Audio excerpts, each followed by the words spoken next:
ನಮಸ್ಕಾರ ಕರ್ನಾಡು, welcome back to my YouTube channel. I hope ಎಲ್ಲರೂ ಚೆನ್ನಾಗಿದ್ದೀರಾ ಅಂತ ಅಂದ್ಕೊಂಡಿದ್ದೀನಿ. ನಾನಂತೂ ಸಖತ್ತಾಗಿದ್ದೀನಿ ಗುರು. ಇವತ್ತು ನಾನು ನಿಮಗೆ ಎಕ್ಸ್ಪ್ಲೋರ್ ಮಾಡೋದಕ್ಕೆ ಹೋಗ್ತಾ ಇರುವಂತಹ ಪ್ಲೇಸು ಮೈಸೂರು ಅರಮನೆ, the world famous palace. Mysuru ಅರಮನೆಗೆ ಸ್ವಾಗತ ಸುಸ್ವಾಗತ.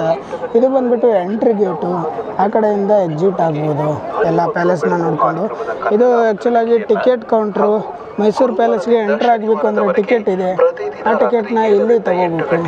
ಟಿಕೆಟ್ನ ದರ ಬಂದುಬಿಟ್ಟು 120. ನಾನಿವಾಗ ಟಿಕೆಟ್ನ ತೊಗೊಂಡಿದ್ದೀನಿ. ಒಳಗಡೆ ಹೋಗೋಣ ಬನ್ನಿ. ಇಲ್ಲಿ ಕಂಟಿನ್ಯೂಸ್ ಆಗಿ ಮೈಕಲ್ಲಿ ಮಾತನಾಡ್ತಾನೇ ಇರ್ತಾರೆ ಗುರು. ನಾನಿವಾಗ ಒಳಗಡೆ ಬರ್ತಾಯಿದ್ದೀನಲ್ಲ, ಈ ಒಂದು ಪ್ರವೇಶಕ್ಕೆ ವರಾಹ ದ್ವಾರ ಅಂತ ಕರೀತಾರೆ, ವರಾಹ ಪ್ರವೇಶ ದ್ವಾರ ಅಂತಲೂ ಕೂಡ ಕರೀತಾರೆ. ಇದು ಬಂದುಬಿಟ್ಟು ಮೈಸೂರಿನ ಅರಮನೆ.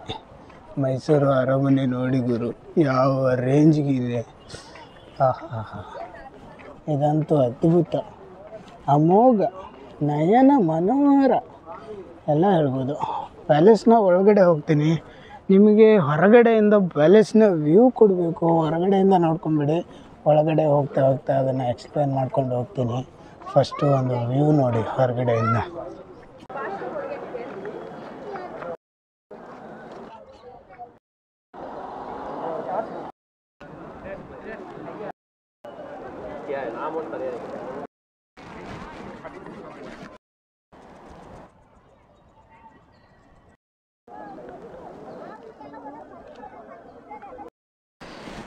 ಗುರು, ಹಂಗೋ ಹಿಂಗೋ ಮೈಸೂರು ಅರಮನೆ ಒಳಗಡೆನೇ ಬಂದುಬಿಟ್ಟಿದ್ದೀನಿ. ಇನ್ನು ಅರಮನೆ ಒಳಗೆ ಹೋಗೋದು ಅಷ್ಟೇ ಬಾಕಿ. ಮೈಸೂರು ಅರಮನೆಯ ಆವರಣದಲ್ಲಿ ನಾನಂತೂ ನನ್ನ ಕನಸು ಮನಸ್ಸಲ್ಲೂ ಅಂದ್ಕೊಂಡಿರಲಿಲ್ಲ ಈ ಜಾಗಗಳಿಗೆ ಭೇಟಿ ಕೊಡ್ತೀನಿ ಅಂತ. ಅದರಲ್ಲೂ ಮೈಸೂರು ಅರಮನೆಗೆ ಬರ್ತೀನಿ, ಒಳಗಡೆ ಎಲ್ಲ ಬಿಡ್ತಾರೆ, ಅಂಬಾರಿ ನೋಡೋದಕ್ಕೆ ಬಿಡ್ತಾರೆ ಅಂತ ನಾನಂತೂ ಅಂದ್ಕೊಂಡಿರಲಿಲ್ಲ. ಇವಾಗ ಅಲ್ಲಿಗೆ ಟಿಕೆಟ್ ಕೌಂಟ್ರಲ್ಲಿ ಕೇಳಿದಾಗ ಎಲ್ಲ ನೋಡ್ಬೋದಪ್ಪ ಅಂತ ಹೇಳಿದ್ರು. ತುಂಬಾ ಖುಷಿ ಆಯಿತು. ಬರೀ ಹೊರಗಡೆಯಿಂದ ಮೈಸೂರು ಅರಮನೆ ನೋಡಿನೇ ಎಷ್ಟು ಖುಷಿ ಪಡ್ತಾಯಿರೋ ನಾನು. ಇನ್ನು ಒಳಗಡೆ ಹೋಗಿ ಅರಮನೆ ಎಲ್ಲ ನೋಡಿದ್ರೆ ಅದು ನೆಕ್ಸ್ಟ್ ಲೆವೆಲ್ ಇರುತ್ತೆ ಅಂತ ಗೊತ್ತು. ಒಳಗಡೆ ಹೋಗೋಣ ಇವಾಗ.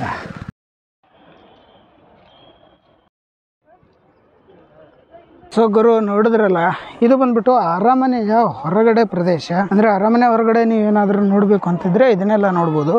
ಇವಾಗ ನಾವು ಅರಮನೆನ ನೋಡೋದಕ್ಕೆ ಒಳಗಡೆ ಹೋಗೋಣ. ಅರಮನೆ ನೋಡಿ, ಇವಾಗ ಇದು ಬಂದ್ಬಿಟ್ಟು ಅರಮನೆ. ಸ್ಟಾರ್ಟಿಂಗಲ್ಲಿ ನಮಗೆ ನೋಡೋದಕ್ಕೆ ಚಾಮುಂಡೇಶ್ವರಿ ದೇವಿನ ಪ್ರತಿಷ್ಠಾಪನೆ ಮಾಡಿದ್ದಾರೆ ಅರಮನೆಯ ಮುಂದುಗಡೆ. ನೋಡ್ಬೋದು ನೀವು ಅಲ್ಲಿ ಆಚೆ ಈಚೆ 2 ಆನೆಗಳಿದೆ. ಮಧ್ಯದಲ್ಲಿ ಚಾಮುಂಡೇಶ್ವರಿ ದೇವಿಯನ್ನು ಪ್ರತಿಷ್ಠಾಪನೆ ಮಾಡಿರೋದು ನೋಡಿ, ಎಷ್ಟು ಚೆನ್ನಾಗಿದೆ. ಒಳಗಡೆ ಎಲ್ಲ ಹೋಗಿದ್ದಾರೆ ಸಿಕ್ಕಾಪಟ್ಟೆ ಜನ ಇವತ್ತು ಕೂಡ. ಅದರಲ್ಲೂ ಇದು ಡಿಸೆಂಬರ್ ಜನವರಿ ಅಂದರೆ ಸ್ಕೂಲ್ಗೆಲ್ಲ ಪ್ರವಾಸ ಎಲ್ಲ ಬರೋ ಹುಡುಗರು ಜಾಸ್ತಿ. ಹೀಗಾಗಿ ರಶ್ ಇರುತ್ತೆ ಈ ಟೈಮಲ್ಲೆಲ್ಲ ಜನವರಿಲಿ ಬಂದರೆ.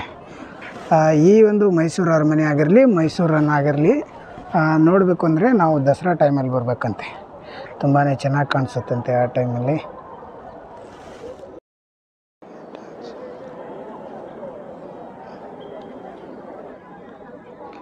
ಗುರು, ಇದು ಬಂದುಬಿಟ್ಟು ಅರಮನೆ ಆವರಣ. ಅಂದರೆ ಅರಮನೆ ಇದು ಗೋಡೆಗಳೆಲ್ಲ ಅರಮನೆಯ ಅವಶೇಷಗಳೇ. ಇವಾಗ ಒಳಗಡೆ ಹೋಗೋಣ ಬನ್ನಿ. ಒಳಗಡೆ ಅಂಬಾರಿ ಎಲ್ಲ ವಿಡಿಯೋ ಮಾಡೋದಕ್ಕೆ ಬಿಟ್ಟರೆ ಎಷ್ಟು ಚೆನ್ನಾಗಿರುತ್ತೆ. ನನಗಂತೂ ತುಂಬಾ ಖುಷಿ ಆಗುತ್ತೆ ಅದನ್ನೇನಾದರೂ ವಿಡಿಯೋ ಮಾಡೋದಕ್ಕೆ ಬಿಟ್ಟರೆ. ಒಳಗಡೆ ಹೋಗೋಣ ಬನ್ನಿ ಗುರು.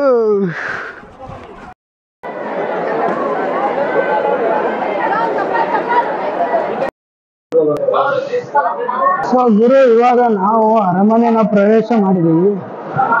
ಇದು ಬಂದ್ಬಿಟ್ಟು ಅರಮನೆ ಎಂಟ್ರಿ ನೋಡಿ. ಇದ್ದಾರೆ ಜನ ಇಲ್ಲಿ.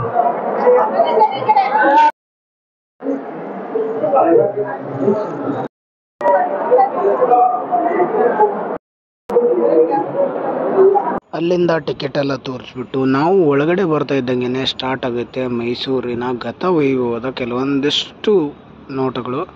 ಇದು ಬಂದುಬಿಟ್ಟು ಚಾಮುಂಡೇಶ್ವರಿ ಅಮ್ಮನವರ ಒಂದು ಮೂರ್ತಿ. ಯಾವುದರಲ್ಲಿ ಇಟ್ಟಿರೋದು ಗೊತ್ತಲ್ಲ ನಿಮಗೆ, ಅಂಬಾರಿ ಒಳಗಡೆ ಇಟ್ಟಿರೋದು. ಇದೆಲ್ಲವೂ ಕೂಡ ಡೂಪ್ಲಿಕೇಟ್ ಚಿತ್ರಣಗಳಷ್ಟೇ, ಯಾವುದು ಕೂಡ ಒರಿಜಿನಲ್ ಅಲ್ಲ. ಒರಿಜಿನಲ್ ಯಾವ ಸೈಜಲ್ಲಿದೆಯೋ, ಒರಿಜಿನಲ್ ಯಾವ ರೀತಿ ಇದೆಯೋ ಅದೇ ರೀತಿ ಮಾಡಿರುವಂತಹ ಡೂಪ್ಲಿಕೇಟ್ ಚಿತ್ರಣಗಳು. ಇದು ಬರೀ ವಿಸಿಟರ್ ಪರ್ಪಸ್ ಓನ್ಲಿ, ಅಂದರೆ ಬರುವಂತಹ ಪ್ರವಾಸಿಗರಿಗೆ ಪ್ರೇಕ್ಷಣೀಯ ಒಂದಷ್ಟು ದೃಶ್ಯಗಳನ್ನು ತೋರಿಸೋದಕ್ಕೆ ಮಾಡಿರುವಂತಹ ಒಂದಷ್ಟು ವ್ಯವಸ್ಥೆ ಅಷ್ಟೇ ಇದು. ಇದ್ಯಾವುದು ಕೂಡ ಒರಿಜಿನಲ್ ಅಲ್ಲ. ಒರಿಜಿನಲನ್ನು ಈ ರೀತಿ ಇಡೋದಕ್ಕೂ ಕೂಡ ಆಗೋದಿಲ್ಲ, ಹೀಗಾಗಿ ಮಾಡಿರೋದು.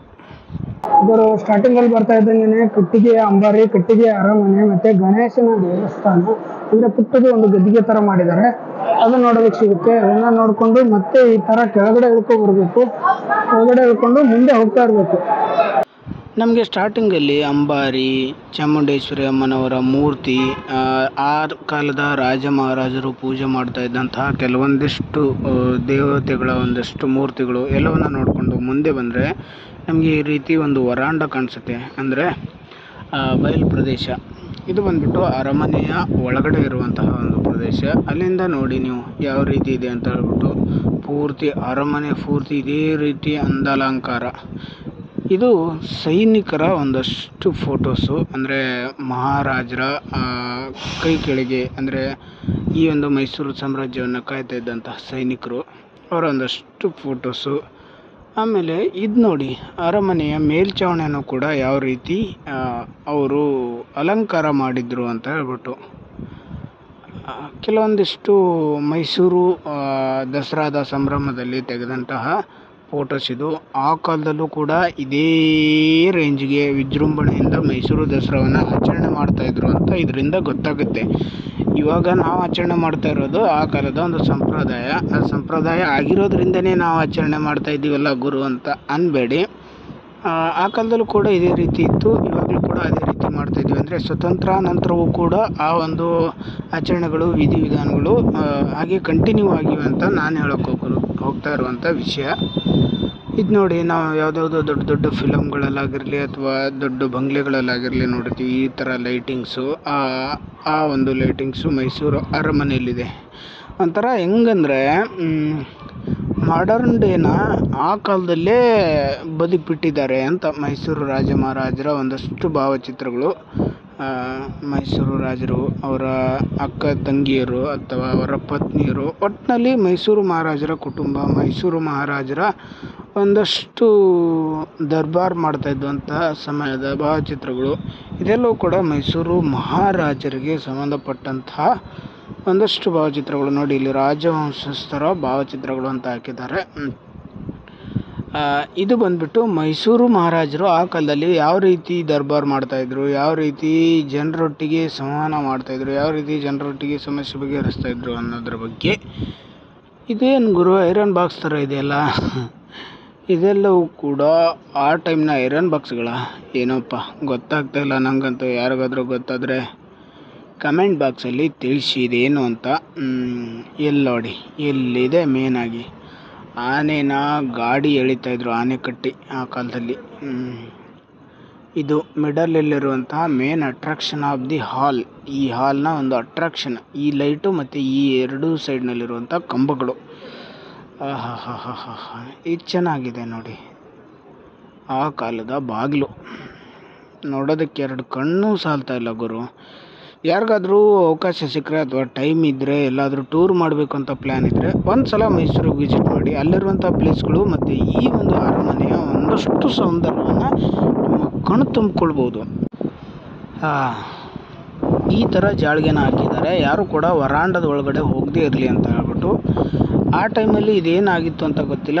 ಐ ಥಿಂಕ್ ಒಂಥರ ವರಾಂಡದ ರೀತಿಯಲ್ಲಿದೆ. ಆ ಟೈಮ್ನಲ್ಲಿ ಮೇ ಬಿ ಇದು ನೃತ್ಯ ಮಂದಿರ ಆಗಿರ್ಬೋದು ಏನೋ. ಒಟ್ಟಿನಲ್ಲಿ ಅದರ ಬಗ್ಗೆ ಸರಿಯಾಗಿ ನನಗೂ ಮಾಹಿತಿ ಇಲ್ಲ. ಮಿರರ್ಗಳು ನೋಡಿ, ಮಹಾರಾಜರು ಬಳಸ್ತಾ ಇದ್ದಂಥ ಮಿರರ್ಗಳು ಇದು ರಿಯಲ್ ಆ ಕಾಲದ್ದು. ಅವ್ರು ಬಳಸ್ತಾ ಇದ್ದಂತಹ ಚೇರ್ಗಳು, ಸಿಂಹಾಸನಗಳು, ಆನೆ ದಂತದ ಒಳಗಡೆ ದಸರಾದ ಒಂದು ಭಾವಚಿತ್ರ. ಇದು ನೋಡಿ, ಜನ ಎಲ್ಲ ಬಂದಿರೋದಿಲ್ಲಿ ನೋಡೋದಕ್ಕೆ. ಇದೆಲ್ಲವೂ ಕೂಡ ದಸರಾ ಮತ್ತು ಆನೆಗಳು. ಮೈಸೂರು ಸಂಸ್ಥಾನದಲ್ಲಿ ಆನೆಗಳನ್ನು ಬಳಸಿದಷ್ಟು, ಮೈಸೂರು ಸಂಸ್ಥಾನಗಳಲ್ಲಿ ಆನೆಗಳಿಂದ ಕೆಲಸ ತಗೊಂಡಷ್ಟು ಬೇರೆ ಯಾವ ಸಂಸ್ಥಾನದವರು ತಗೊಳ್ಳಿಕ್ಕಿಲ್ಲ ಅಂತ ನನ್ನ ಒಂದು ಅನಿಸಿಕೆ. ಯಾಕಪ್ಪ ಅಂತಂದರೆ ಮೈಸೂರು ದಸರಾಗೆ ಪ್ರತಿ ವರ್ಷ ಬಳಸ್ತಾ ಇದ್ದಾರಲ್ಲ ಗುರು, ಇವಾಗಲೂ ಕೂಡ ಬಳಸ್ತಾ ಇದ್ದಾರಲ್ಲ, ಹೀಗಾಗಿ ಹೇಳ್ತಾ ಇರೋದು. ಮೈಸೂರು ದಸರಾದಲ್ಲಿ ಆನೆಗಳಿಗೆ ಅಂತಲೇ ಒಂದು ದೊಡ್ಡ ಪ್ರಾಶಸ್ತ್ಯ ಇದೆ, ಆನೆಗಳಿಗೆ ಒಂದು ದೊಡ್ಡ ಗೌರವ ಇದೆ, ಆನೆಗಳಿಗೆ ಒಂದು ದೊಡ್ಡ ಬೇಡಿಕೆ ಇದೆ. ಅದು ಮೈಸೂರು ಸಂಸ್ಥಾನದಲ್ಲಿ ಮೈಸೂರು ಮಹಾರಾಜರ ಒಂದು ಕೈಯಲ್ಲಿ ಮಾತ್ರ ಸಾಧ್ಯ. ಇದು ನೋಡಿ, ನಾನು ಹೇಳಿದ್ನಲ್ಲ, ದೇವರ ಮೂರ್ತಿಗಳನ್ನು ಇಟ್ಟಿದ್ದಾರೆ, ಮತ್ತು ಆ ಒಂದು ದೇವತೆಗಳನ್ನು ಎಲ್ಲವನ್ನು ಕೂಡ ಆ ಮೂರ್ತಿ ಮಾಡಿಸಿದ್ದಾರೆ ಅಂತ ಆ ಒಂದು ಏರಿಯಾ ಇದು. ಆನೆದಂತ ಎಲ್ಲ ನೋಡಿ ಯಾವ ರೀತಿ ಡಿಸೈನ್ ಆಗಿ ಪ್ಲೇಸ್ ಮಾಡಿದ್ದಾರೆ ಇಲ್ಲಿ.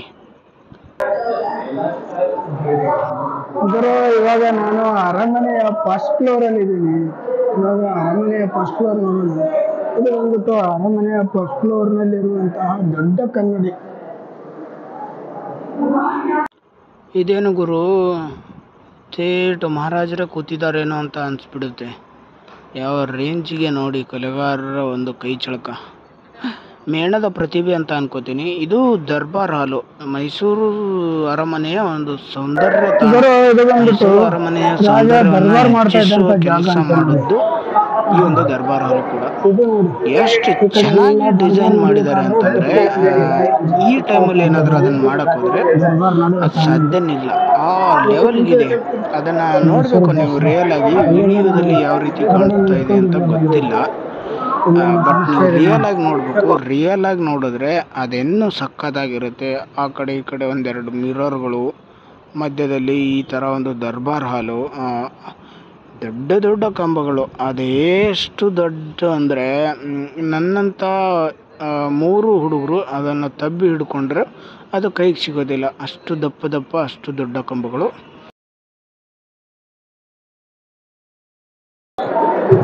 ಗುರು, ಈ ಜಾಗ ಬಂದ್ಬಿಟ್ಟು ಮಹಾರಾಜರು ಚಿನ್ನದ ಒಂದು ಸಿಂಹಾಸನದ ಮೇಲೆ ಕೂತ್ಕೊಂಡು ದರ್ಬಾರ್ ನಡೆಸ್ತಾ ಇದ್ದಿದ್ದು, ಮತ್ತೆ ರಾಜ್ಯದ ಜನರ ಸಂಕಷ್ಟ, ಕಷ್ಟ, ಸುಖ ಎಲ್ಲವನ್ನ ಕೇಳ್ತಾ ಇದ್ದಂತ ಜಾಗ ಇದು. ಈ ಕಡೆ ಎಲ್ಲ ಜನ ಕುತ್ಕೋತಾ ಇದ್ದಂತ ಜಾಗ ಇದು.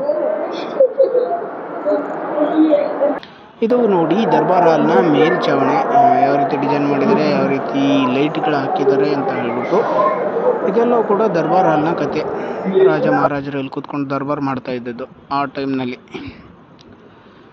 ಇದು ಚೆನ್ನಾಗಿದೆ ಗುರು, ಇದೆಲ್ಲ ಲೈವ್ ನೋಡಬೇಕು. ಇದನ್ನೆಲ್ಲ ನೋಡೋದಕ್ಕೆ ನಾವು ಇರಲಿಲ್ವಲ್ಲ ಅನ್ನೋದೇ ಒಂದು ಬೇಜಾರು. ಯಾವ ರೀತಿ ದರ್ಬಾರ್ ಮಾಡ್ತಾಯಿದ್ರು ರಾಜ ಮಹಾರಾಜರು ಅಂತ. ಗುರು, ಇದು ಬಂದ್ಬಿಟ್ಟು ಪ್ಯಾಲೇಸ್ನಲ್ಲಿ ದರ್ಬಾರ್ ನಡೀತಾ ಇರುವಂಥ ಜಾಗ ಅಂತ ಇದು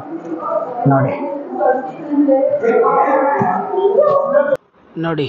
ಇದು ಮೇಲ್ಗಡೆ ಫಸ್ಟ್ ಫ್ಲೋರಿಂದ ಕೆಳಗಡೆ ಅಂಡರ್ಗ್ರೌಂಡ್ಗೆ ಈ ರೀತಿ ಮಾಡಿದ್ದಾರೆ. ಆ ಕಡೆ ಈ ಕಡೆ 2 ಸೈಡು ಮೆಟ್ಲು.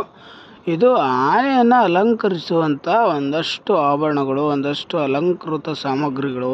ಆನೆಗೆ ದಸರಾ ಟೈಮ್ನಲ್ಲಿ ಅಲಂಕಾರ ಮಾಡ್ತಾರಲ್ಲ, ಆ ಒಂದು ಸಾಮಗ್ರಿಗಳಿದೆಲ್ಲವೂ ಕೂಡ ಆನೆಗೂ ಕೂಡ ಪ್ರಾಶಸ್ತ್ಯ ಇದೆ ಅಂತ ಹೇಳಿದ್ನಲ್ಲ, ಇದೆ. ನೋಡಿದ್ರಲ್ಲ, ಇಷ್ಟೇ ಇದ್ದಿದ್ದು ನಮ್ಮ ಒಂದು ಮೈಸೂರಿನ ಅರಮನೆಯಲ್ಲಿ ನೋಡುವಂಥದ್ದು. ಅರಮನೆ ಮಾತ್ರ ಸಿಕ್ಕಾಪಟ್ಟೆ ದೊಡ್ಡದಾಗಿದೆ, ನಮ್ಮನ್ನು ಮಾತ್ರ 20 ನಿಮಿಷ 30 ನಿಮಿಷದಲ್ಲಿ ಆಚೆ ಕಳಿಸ್ಬಿಟ್ರು. ಏನು ಕತೆ, ಆ ಕಡೆ ಎಲ್ಲ ಪ್ರವೇಶ ಇಲ್ಲ ಅಂತ ಅನ್ಕೋತೀನಿ. ಬೆಂಕಿ ಬಿದ್ದಿದೆ ಅಂತ ಅರಮನೆ ಇತಿಹಾಸದ ಒಂದು ಕರಾಳ ದೃಶ್ಯ. ಹೀಗಾಗಿ ಬೆಂಕಿ ಬಿದ್ದಿರೋ ಜಾಗಗಳನ್ನೆಲ್ಲ ಜನರಿಗೆ ಹೋಗೋದಕ್ಕೆ ಬಿಡ್ತಾ ಇಲ್ವೇನೋ ಅಂತ ಅನ್ಸುತ್ತೆ. ಗುರು, ಅರಮನೆಯಲ್ಲಿ ಎಂಟ್ರಿ ಒಂದ್ ಕಡೆಯಿಂದ, ಎಕ್ಸಿಟ್ ಒಂದ್ ಕಡೆಯಿಂದ. ರಾಜರು ಬಾಳ್ತಾ ಇದ್ದಂಥ ಬದುಕು, ಮೈಸೂರಿನ ಅರಸರು ತಾವು ತಮಗಾಗಿ ಮಾಡ್ಕೊಂಡಂತಹ ಕೆಲವೊಂದಿಷ್ಟು ಅನುಕೂಲತೆಗಳು ಎಲ್ಲವನ್ನು ಕೂಡ ನೋಡ್ಕೊಂಡ್ವಿ ಈ ಒಂದು ಅರಮನೆಯಲ್ಲಿ ಹೋಗಿ. ಇನ್ನೊಂದು ಸ್ವಲ್ಪ ಹೊತ್ತು ಹೊರಗಡೆ ತಿರುಗಾಡೋಣ, ಎಷ್ಟು ಸಾಧ್ಯ ಆಗುತ್ತೆ ಅಷ್ಟು. ಇನ್ನೊಂದು 10-15 ನಿಮಿಷ ಏನಾದರೂ ನೋಡೋದಕ್ಕೆ ಸಿಗುತ್ತೇನೋ ಅರಮನೆಯ ಆಚೆ ಈಚೆ ನೋಡೋಣ. ಇದು ಬಂದ್ಬಿಟ್ಟು ಪ್ರಸನ್ನ ಬಾಲಕೃಷ್ಣ ಟೆಂಪಲ್ ಅಂತ ನೋಡಿದ್ರು. ಸೊ ಗೈಸ್, ಎಲ್ಲ ನೋಡ್ಕೊಂಡು ಹೊರಗಡೆ ಬರ್ತಾ ಇದ್ದೀವಿ. ಇವಾಗ ಇಲ್ಲೊಂದು ಭುವನೇಶ್ವರಿ ದೇವಿ ಟೆಂಪಲ್ ಇದೆ, ಮತ್ತು ಆನೆ ಕೂಡ ಇದೆ. ರಿಯಲ್ ಆಗಿರುವಂತಹ ದಸರಾ ಟೈಮ್ನಲ್ಲಿ ಬಳಕೆ ಮಾಡುವಂಥ ಆನೆಗಳು, ದಸರಾ ಅಂಬಾರಿ ಹೊರುವಂಥ ಆನೆಗಳು ಕೂಡ ಇದೆ ಅಂತ ಹೇಳಿದ್ರು. ಇಲ್ಲೊಬ್ಬರನ್ನ ಕೇಳಿದೆ, ಅದಕ್ಕೆ ಇವಾಗ ನಾವು ಆನೆಗಳು ಮತ್ತು ಭುವನೇಶ್ವರಿ ದೇವಾಲಯ ನೋಡೋದಕ್ಕೆ ಹೋಗೋಣ ಬನ್ನಿ. ಇದು ನೋಡಿ ಗಾರ್ಡನು, ಇದು ಸೂಪರ್ ಆಗಿದೆ. ಅರಮನೆಯ ಸೌಂದರ್ಯವನ್ನು ಹೆಚ್ಚಿಸೋದ್ರಲ್ಲಿ ಇದರ ಕೆಲಸ ಕೂಡ ತುಂಬಾ ಇದೆ. ಇದು ಚೆನ್ನಾಗಿದೆ ಗುರು. ಮೈಸೂರು ಅರಮನೆಯ ಒಳಗಡೆ ಹೋಗ್ಬಿಟ್ಟು ಈ ಕಡೆ ಏನೋ ಗೋಪುರ ಕಾಣಿಸ್ತಾ ಇದೆಯಲ್ಲ, ದೇವಸ್ಥಾನ ಇರ್ಬೋದು, ನೋಡ್ಕೊಂಡು ಬರೋಣ ಅಂತ ಬಂದೆ. ಬಂದು ನೋಡಿದ್ರೆ ಇಲ್ಲಿ ದೇವಸ್ಥಾನ ಬಂದಾಗಿದೆ. ಭುವನೇಶ್ವರಿ ಅಮ್ಮನವರ ದೇವಸ್ಥಾನ ಅಂತ ಇದು. ಹಿಂದೂ ಧಾರ್ಮಿಕ ಸಂಸ್ಥೆಗಳ ಮತ್ತು ಧರ್ಮದ ಈ ದತ್ತಿ ಇಲಾಖೆಯ ಅಡಿಯಲ್ಲಿ ಬರುವಂತಹ ದೇವಸ್ಥಾನ. ಈ ದೇವಸ್ಥಾನ ಸೇಮ್ ಗೋಪುರ ಎಲ್ಲ ನೋಡೋದಕ್ಕೆ ಚಾಮುಂಡೇಶ್ವರಿ ದೇವಸ್ಥಾನದ ಗೋಪುರದ ರೀತಿಯೇ ಕಾಣಿಸುತ್ತೆ. ಆದರೆ ಅಲ್ಲಿ ದೇವತೆಗಳ ಒಂದು ಚಿತ್ರಣವನ್ನು ಜಾಸ್ತಿ, ಅಂದರೆ ಗೋಪುರನೂ ಹೈಟ್ ಇದೆ, ದೇವತೆಗಳ ಚಿತ್ರಣವೂ ಜಾಸ್ತಿ ಇದೆ ಗೋಪುರದ ಮೇಲೆ. ಇಲ್ಲಿ ಸ್ವಲ್ಪ ದೇವತೆಗಳು ಕಡಿಮೆ. ಅಲ್ಲಿ 10 ದೇವತೆಗಳನ್ನು ಗೋಪುರದ ಮೇಲೆ ಚಿತ್ರ ಬಿಡಿಸಲಾಗಿತ್ತು. ಇಲ್ಲಿ ಈ ಥರ ಸೈಡಲ್ಲಿ ಬಿಡಿಸಿದ್ದಾರೆ ನೋಡಿ. ಎಲ್ಲ ಹಿಂದೂ ಮಹಾದೇವತೆಗಳಿದ್ದಾರೆ ಇಲ್ಲಿ, ಎಲ್ಲರನ್ನೂ ನೋಡ್ಬೋದು ನೀವು. ಆ ಕಡೆ ಕಾಣ್ತಾ ಇದೆಯಲ್ಲ, ಮೇ ಬಿ ಅದು ನನಗನ್ಸುತ್ತೆ ಚಾಮುಂಡಿ ಬೆಟ್ಟ, ಅದೇ ಮೇ ಬಿ. ನಾನು ಅಷ್ಟು ಸರಿಯಾಗಿ ಮೇಲ್ಗಡೆ ಹೋದಾಗ ನನಗೆ ಅರಮನೆ ಅಷ್ಟು ಸರಿಯಾಗಿ ಕಾಣಿಸ್ಲಿಲ್ಲ, ಇಲ್ಲಾಂದರೆ ನಾನು ನಿಮಗೆ ಅಲ್ಲಿಂದನೇ ತೋರಿಸ್ತಿದ್ದೆ. ಇದು ಒಂದು ಗೇಟು ಈ ಒಂದು ಅರಮನೆಗೆ ಬರೋದಕ್ಕೆ, ಮತ್ತು ಇದು ಒಂದು ಗೇಟು, ಮತ್ತು ಈ ಕಡೆ ಸ್ಟ್ರೈಟ್ ಇದೆ ನೋಡಿ, ಇದು ಒಂದು ಗೇಟು. 3 ಗೇಟ್ಗಳಿದೆ. ಮತ್ತು ಇನ್ನೊಂದು ಗೇಟು ಅರಮನೆಯ ಹಿಂಭಾಗದಲ್ಲಿದೆ. ಟೋಟಲಾಗಿ 4 ಗೇಟ್ಗಳು. 4 ಗೇಟ್ಗಳಿಂದ ಅರಮನೆ ಹತ್ತಿರ ಬರಬೇಕಾದ್ರೆ ಈ ರೀತಿಯ ಹುಲಿಗಳನ್ನು ಆ ಕಡೆ ಈ ಕಡೆ ಇಟ್ಟಿದ್ದಾರೆ. ತುಂಬಾ ನೋಡೋದಕ್ಕೆ ಚೆನ್ನಾಗಿ ಕಾಣಿಸುತ್ತೆ ಇದಂತೂ. ಇದು ಬಂದುಬಿಟ್ಟು ಆ್ಯಕ್ಚುಲಾಗಿ ಅರಮನೆ ಇರುವಂತಹ ಪ್ರದೇಶ ನೋಡಿ.